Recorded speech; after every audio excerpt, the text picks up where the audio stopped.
আজকের এই ভিডিওটা তোমাদের সাথে আমার শেয়ার করে ওঠাই হয়নি, ভাবলাম যখন গ্যালারিতে রয়েছে তোমাদের সাথে শেয়ার করেই নিই। হ্যাঁ জানি একটু বেশিই লেট হয়ে গেল শেয়ার করতে, বাট ঠিক আছে। সেদিনকে আসলে চলে গেছিলাম মা, আমি আর সালমা আন্টি মিলে মেলায়। এর আগেও আমি মেলার ভিডিওস তোমাদের সাথে শেয়ার করেছি, সেখানে তোমরা আমাকে অনেক ভালোবাসা দিয়েছো, তার জন্য থ্যাংক ইউ সো মাচ সবাইকে। তাই ভাবলাম এটা যখন রয়েছে এটাও শেয়ার করেই দিই।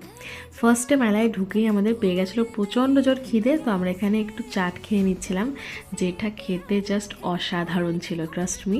খাওয়া তো হলো, এবারে চলো মেলাটা এক্সপ্লোর করা যাক। একটু একটু করে তো সব দোকানেই দেখছিলাম, বাট কিছু কিছু দোকান আমার এত ভালো লেগেছে, এত সুন্দর সুন্দর জিনিসপত্র ছিল।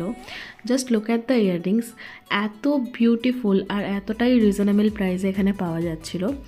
মেলায় আসবো আর কেনাকাটা করব না, এটা হতেই পারে না। অনেক জিনিস কিনেছি, সেসব কিছু আজকের এই ভিডিওতে তোমাদের সাথে শেয়ার করছি না, নাহলে ভিডিওটা অনেকটা বড় হয়ে যাবে। মেলায় এলে সবার আগে আমার যেদিকে চোখ যায় সেটা হচ্ছে এই যে এত সুন্দর করে সাজানো ইয়াররিংসগুলোতে।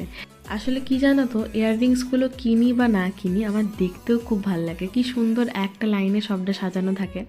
এর মাঝে আমরা আবারও একটু পেট পুজো করে নিই, এটা ছাড়া যাবে না, এটা তো ম্যান্ডেটরি। মেলায় আসবো আর আচার টেস্ট করব না, ক্যান্ডিজ নেব না, এটা তো হতেই পারে না। এখান থেকে অনেক কিছু নিয়েছি, প্লাস মাটির কিছু জিনিসপত্রও কিনেছিলাম। সেই সব কিছু আস্তে আস্তে তোমাদের সাথে শেয়ার করব। আশা করি আজকের ভিডিওটা তোমাদের ভালো লেগেছে।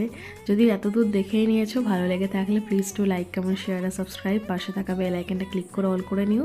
আর যারা যারা ফেসবুক থেকে দেখছো ভিডিওটা, তাদের ভালো লেগে থাকলে পেজটাকে ফলো করে লাইক, কমেন্ট, শেয়ার করতে একদম ভুলো না। তারপরে যেহেতু রাত বাড়ছিল, আর দেরি না করে বেরিয়ে পড়েছিলাম মেলা থেকে। আর আমাদের দেখো কে পিক আপ করতে এসছে। আজকের জন্য তাহলে ভিডিওটা এইটুকুই থাক, দেখা হচ্ছে একটা নতুন ভিডিওতে। সবাই খুব ভালো থাকবে, সুস্থ থাকবে, টেক কেয়ার।